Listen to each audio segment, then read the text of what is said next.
Hey everyone, uh, welcome back to this week's little review.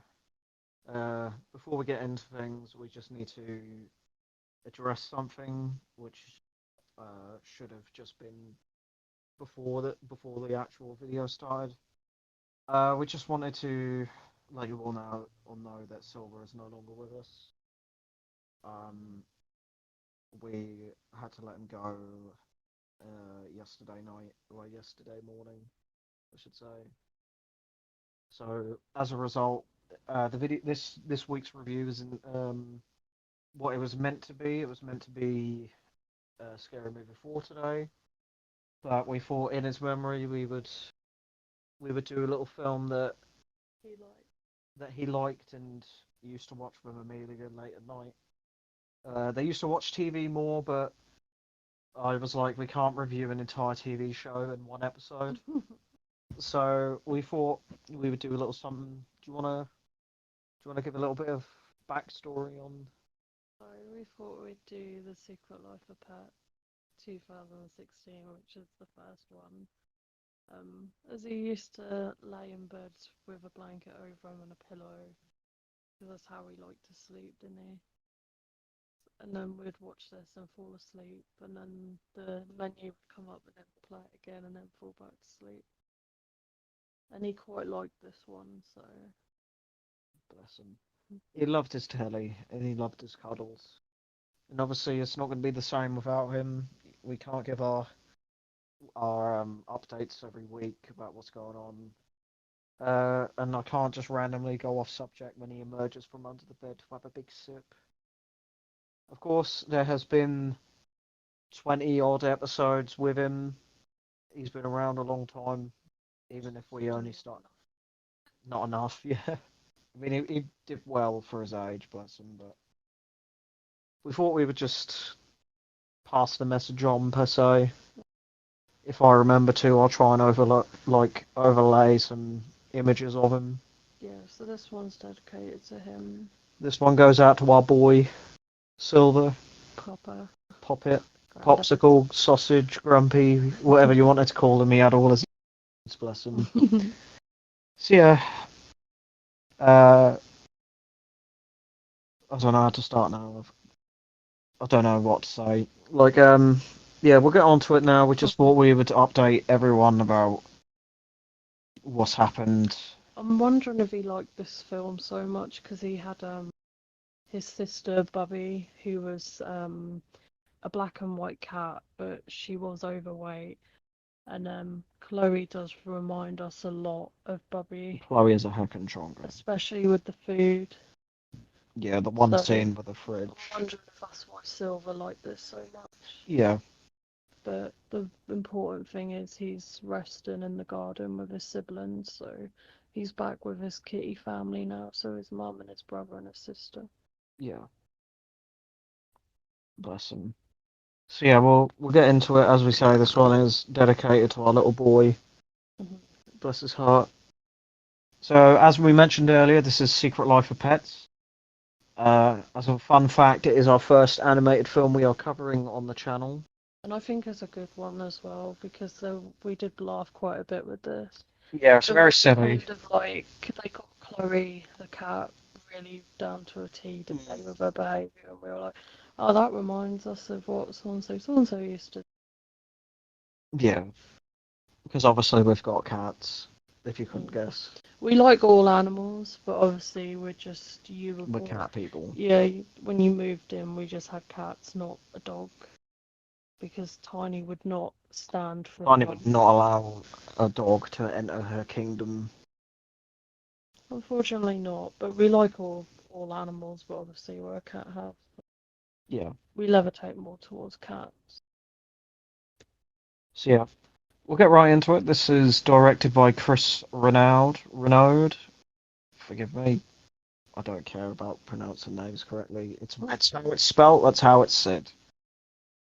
Directed by Chris Renaud and Yarrow Cheney. Written by Brian Lynch, Cinco Paul, and Ken Daurio. I don't know any of these people from anything else, so We only said about what's his name from Finding Nemo?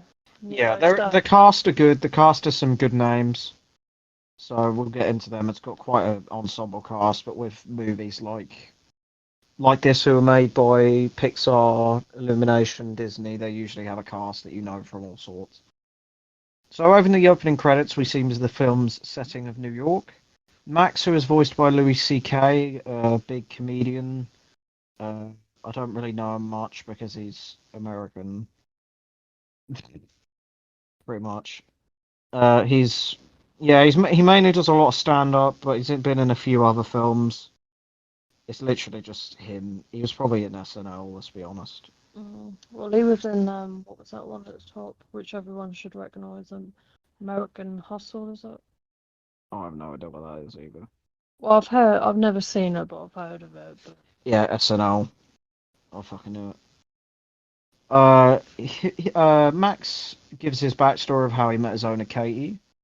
His owner Katie, of course, played by Ellie Kemper. I don't know what she is in.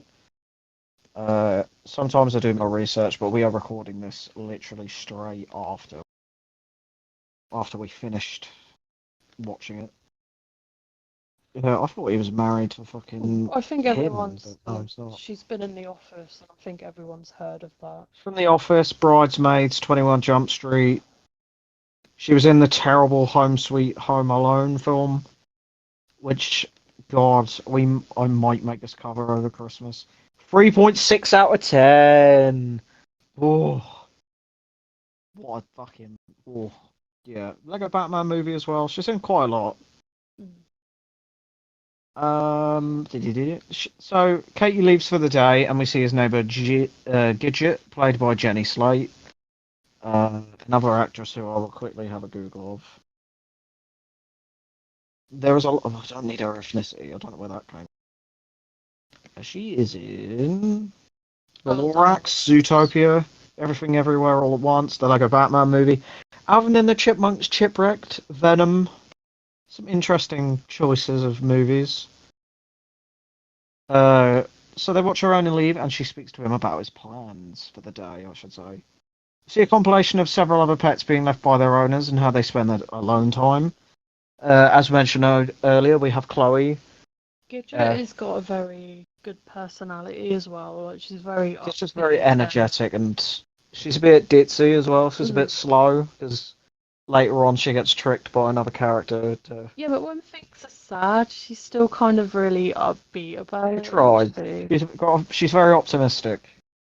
So in this compilation, we will get into Chloe. As mentioned earlier, she goes for a fridge where she eats a whole rotisserie chicken, falls out of it, and then spots a half-eaten cake in the fridge and eats that as and well, eats that as and well. doesn't die because of they eat chocolate. No. Max is visited by Chloe, who is played by Lake Bell. I don't know who that is, but a name like that. I mean, she came up straight away when I put Lake in. She's an actress, a screenwriter, and director. I don't need her relationships. I don't care. Uh, Black Panther, Wakanda Forever. Shrek Forever After. Oh, Starsky's back. That's about it, to be honest. She's done a few like ones that I watch and have on DVD. Yeah. Alongside Chloe, she's Mel also comes.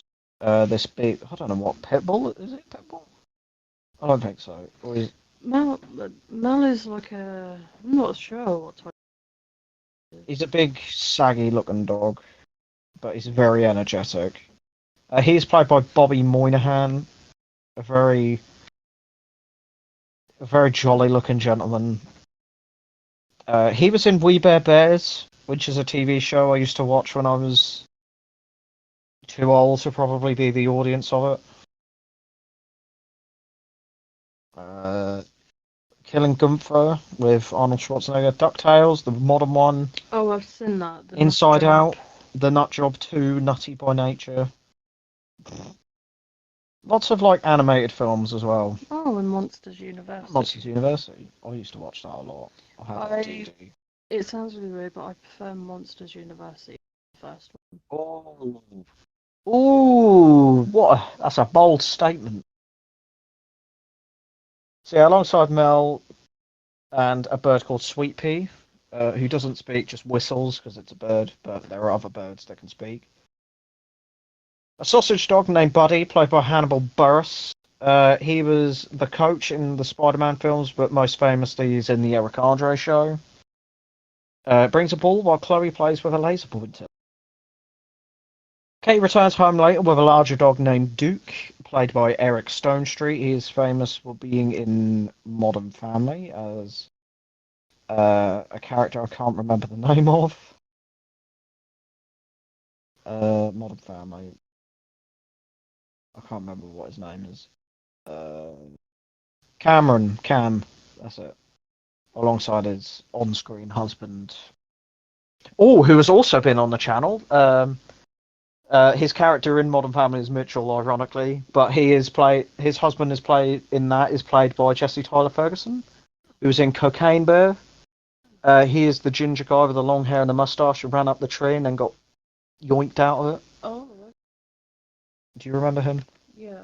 Are you sure? Yes.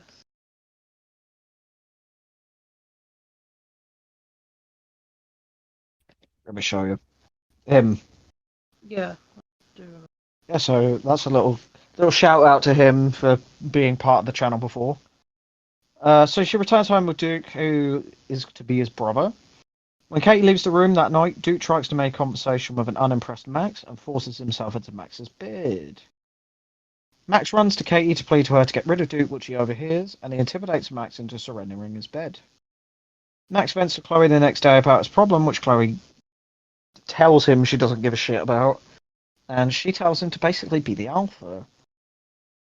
After Katie leaves Max, uh, After Katie leaves, Max attempts to speak to him. However, a guinea pig that lives in the vent, Norman, frightens him, Duke, I should say, and he breaks a vase. And when Duke starts to sort of panic, Max decides to trash the place to frame him. The apartment building's dogs are then walked to the park to play later that day. So that includes like Buddy, Mel, Max, Duke, that crowd, and this weird chihuahua that's fucking mental. Duke lures Max away to ambush him, and he drags the dog Walker failed to remove.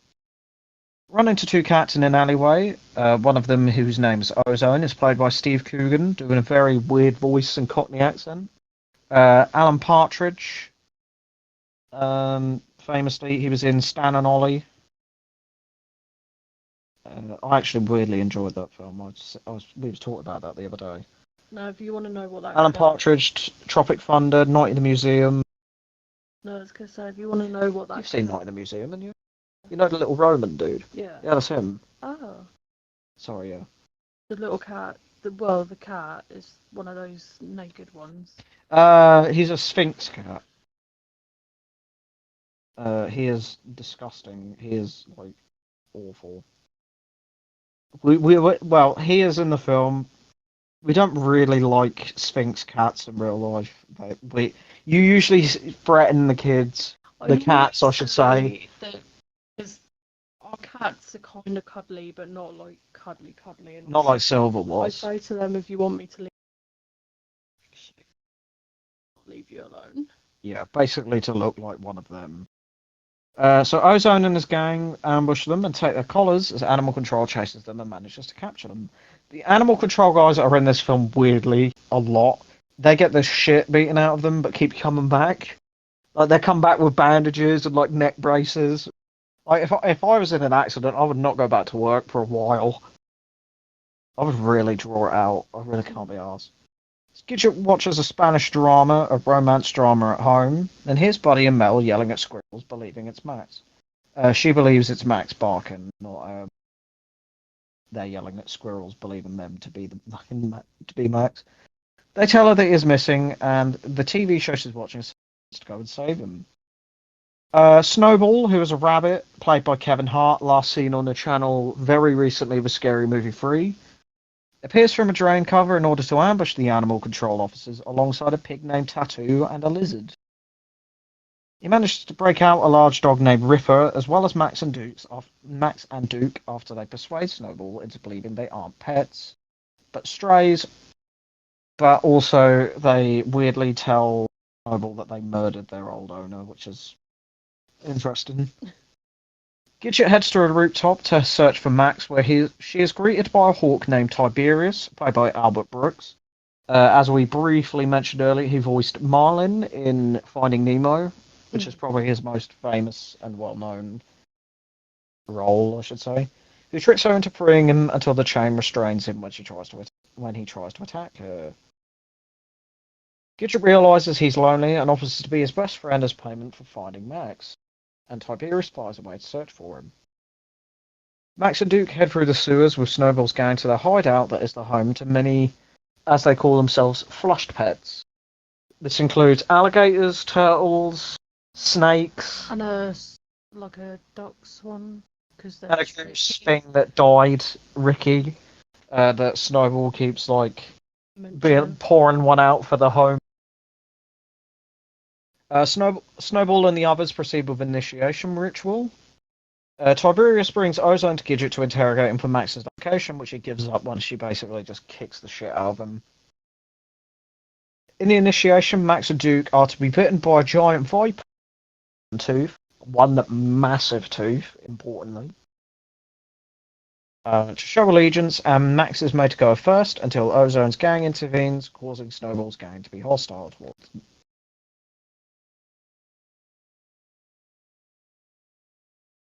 Duke finds the giant, swings the giant snake around, sending animals flying until it is crushed under debris. A lot of debris that also randomly gets lit on fire, which, for a kids' film, kills that fucking thing, because they later have like a mini funeral for him. Max and Duke flee from the sewers until they reach the drop at the end of a tunnel, which they jump into water from, because there's not going to be a fucking flat end. Gidget grabs a friend in order to stage a rescue mission, and they all reluctantly join after Chloe gives them a bit of persuasion. Max and Duke wash up in the river below the Brooklyn Bridge, or I put ocean because I wasn't sure, where they manage to get aboard a ferry heading towards Brooklyn. Gidget and the other make it to Pops' place where pets are having a party. The gang meets with Pops, an old senior paralysed rear legs cat, played by Dana Carvey. Dog, not cat, thank you. Dana Carvey is known for... Oh, of course he is. He's fucking in Wayne's World. And he's a fucking Adam Sandler film that, let's be real, we'll probably fucking do at some point. So yeah, he's a senior dog who falls for Chloe, who is a cat, of course, almost instantly, and agrees to search for Max. Gidget and the others head across the city and make their way into the sewers. Max and Duke arrive at a sausage factory, which is a fucking bull trip of a sequence, where they hallucinate a weird sausage society that proceeds to sing a song from Greece of we are together or something. Yeah. We go together like. Yeah, I said like this film paved the way for Sausage Party, which I guarantee you we will cover at some point. Oh my god. It's on Netflix.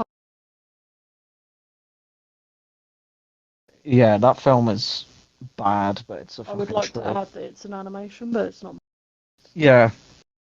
Gidget's group arrive at the Flush Pets HQ, where they're all mourning over the death of Piper, where they overhear Snowball's plan to attack and Duke. Gidget blows their cover by basically just telling them to go fuck himself, causing the Flush Pets to chase them until they escape, but a big alligator managed to kill a woman, who is very fucking happy to be part of the other. With each other, don't they? Because Norman's a bit stupid. He's a bit stupid and is just happy when other people are happy. Max and Duke are drunk on sausages and they make amends, as Duke speaks about his old owner in a flashback. However, he got out of the house one day and was captured by animal control before he could get home. Max agrees to try and get him home. Stasi is prowling. He do be prowling. Please don't break my Lego. I beg of you, please don't be a dick. Max and Duke make it to his old home, where it's a cat who tells him that his old owner has died, just as the new family gets home. Duke and Max argue before Duke saves him from animal control, who catches him while Max gets away. He's like a big self-sacrifice. Snowball in disguise. He is pretending to be a baby. Tattoo and the Lizard and Ripper pretending to be an old lady.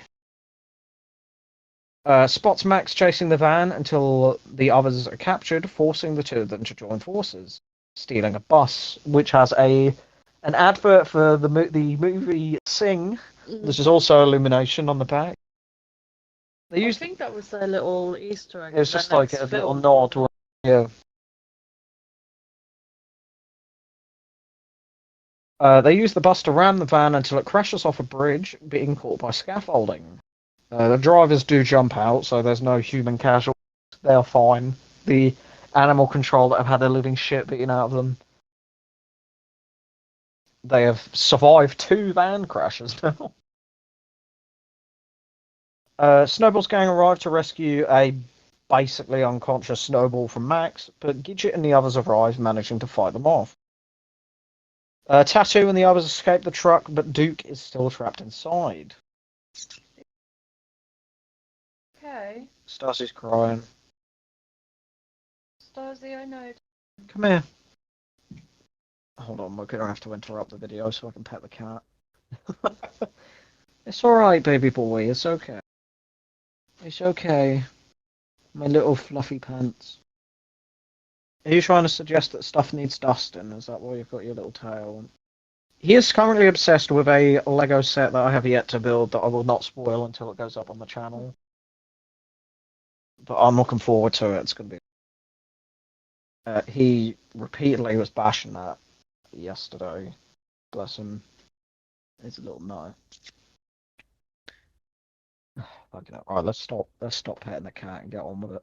If you hear stuff banging around, that's Starzy deciding everything in the room needs to be centered.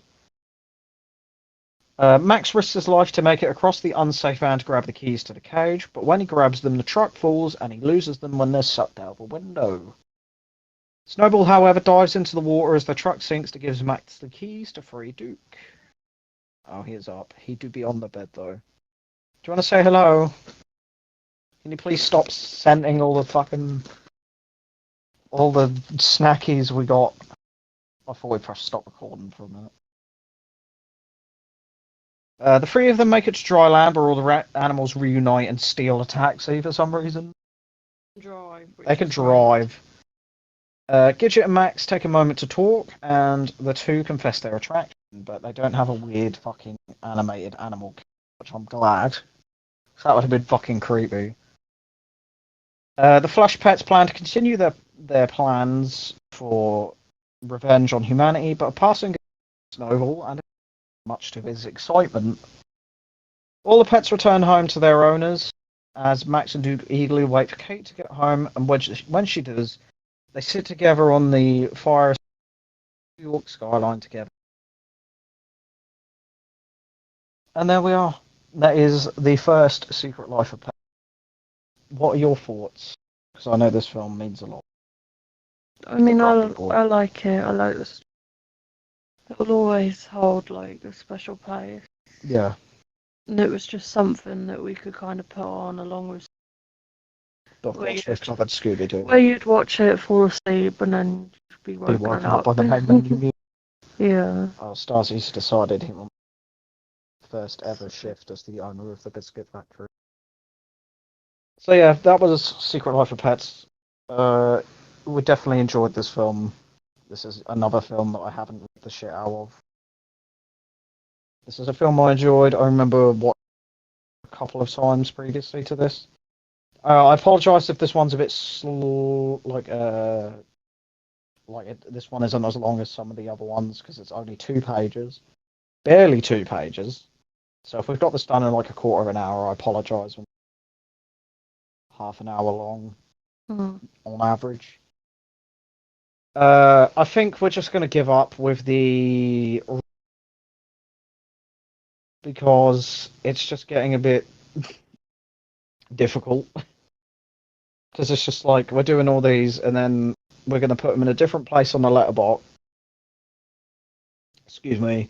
And then that like we'd have given the one that's above it a lower number than this. It's a shit film. Then Unless it's shit like Creep, which can rot at the bottom of the list. So yeah, thank you for listening. As we say, this one has gone out to our sweet little man. May he rest in peace. Hopefully, if you couldn't. Yeah, I'll put a little something at the start and then, like over us talking at the beginning, I'll put a few pictures in. So yeah, thank you for listening. This doesn't count as either of our choices. It's still Amelia's turn. Is it your turn or is it mine? No, I think sure. What did you cover? What did we cover last? Scream. Scream was last. Yes, mine. Fucking hell. I don't know if I will do Scary Movie. I have to admit. I'll decide. Either way, it will be a surprise when in a few days when we do the next film. But for now, I forgot to do the part of the intro. I've been your host, Purple Midnight 8, joined by my wife, Amelia, who can plug her little bits now that you can find in the description. It don't feel right. Description. Just look in the description for her channel. That is the Obsidian Nook. Sorry, it just doesn't feel right to plug stuff on a video. Anyway, we'll see you in the next one. I don't know. Fuck off.